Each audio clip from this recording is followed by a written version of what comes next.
उपराष्ट्रपति जगदीप धनखड़ ने शुक्रवार को कहा कि सुप्रीम कोर्ट ने राष्ट्रीय न्यायिक नियुक्ति आयोग एक्ट को रद्द कर दिया। इसे लेकर संसद में कोई चर्चा नहीं हुई और ये बहुत गंभीर और चौंकाने वाला मामला है।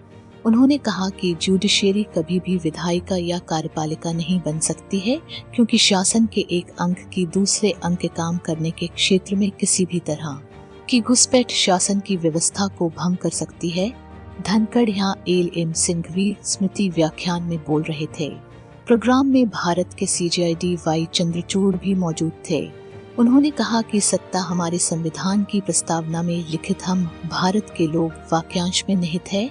संसद लोगों की इच्छा को दर्शाती है। इसका मतलब है कि शक्ति लोगों में, उनके जनादेश और उनके विवेक में बसती है।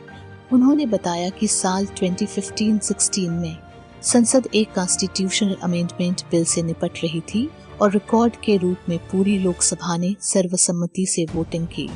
न कोई अनुपस्थित था और न कोई विरोध किया गया और अमेंडमेंट पास किया गया। राज्यसभा में ये सभी की सहमति से पास हुआ। हम लोगों ने उनके अध्यादेश को संवैधानिक प्रावधान में बदल दिया। ये न्यायिक नियुक्ति आयोग जैक अधिनियम था। इसे सुप्रीम कोर्ट ने रद्द कर दिया। भी कहा कि संसद द्वारा पारित एक कानून जो लोगों की इच्छा को दर्शाता है, उसे सुप्रीम कोर्ट ने रद्द कर दिया और दुनिया को ऐसे किसी भी कदम के बारे में कोई जानकारी नहीं है। उपराष्ट्रपति ने संविधान के प्रावधानों का हवाला देते हुए कहा कि जब कानून से संबंधित कोई बड़ा सवाल शामिल हो, अदालतें भी इस मुद्दे पर गौर कर सकती हैं।